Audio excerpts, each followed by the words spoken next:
আসসালামু আলাইকুম। দক্ষিণ বেতকাশী পূর্ব ঘড়িলাল গোলাপ খানের বাড়ি হতে সুপিয়া কলোজার যাওয়ার পথে হজরত মোল্লার বাসা রেখে একটু সামনে বারখালের পাশে রাস্তাটা দীর্ঘদিন যাবৎ কাটা ছিল, যার ফলে এলাকার মানুষজনের চলাচল করতে অসুবিধা হতো।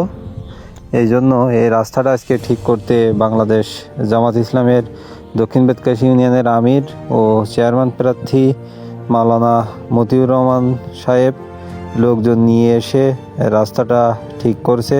এখান থেকে এই মানুষজনের চলাচল করতে অসুবিধা হতো, একটা গাড়িও চলাচল করতে পারতো না। স্কুলের যে বাচ্চারা যায়, দুইটা স্কুল আছে আমাদের এখানে, দুইটা শিক্ষা প্রতিষ্ঠান, সুন্দরবন সিদ্দিকিয়া দাখিল মাদ্রাসা ও দক্ষিণ বেতকাশী মাধ্যমিক বিদ্যালয়ের শিক্ষার্থীরা এই রাস্তা দিয়ে চলাচল করতে পারতো না। অনেক সময় দেখা গেছে তাদের ছাতা হারিয়ে গেছে বা অনেক ভোগান্তি হতো। তাই মাওলানা মতিউর রহমান সাহেবের নেতৃত্বে তিনি আজকে লোকজন নিয়ে আসছেন এখানের রাস্তাটা ঠিক করার জন্য। ভোগান্তি হতো, এখান থেকে একটা আংটিয়ারা যাওয়ার জন্য শর্টকাটের পথ, যেটা সবচেয়ে ভালো রাস্তা। আমরা হুজুরের নেতৃত্বে এখানে এসে রাস্তাটা ঠিক করতেছি। একদিনে হবে না, হয়তো 2-3 দিনের মতো লাগবে। অনেক বড় খাত এখানে।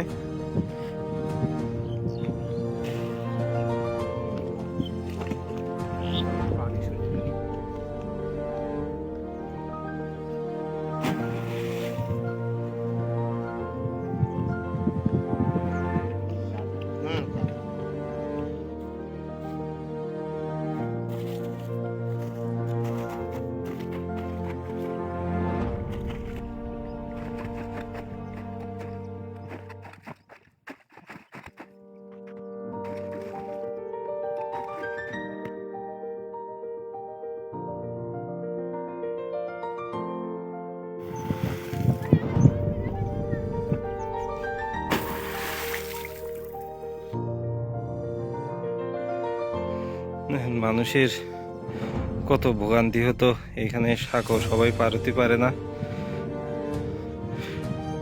বয়স্ক মানুষ, গ্রামের মানুষজন এভাবে কষ্ট করে সাঁকো পার হতে হয়, কারণ এখানে কোনো মোটরসাইকেলও পাওয়া যায় না এইখানের সমস্যার জন্য।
স্কুলের বাচ্চারা প্রতিনিয়ত এভাবে এদের এই সাইকেল পার করতে হয় এই জায়গাটায়।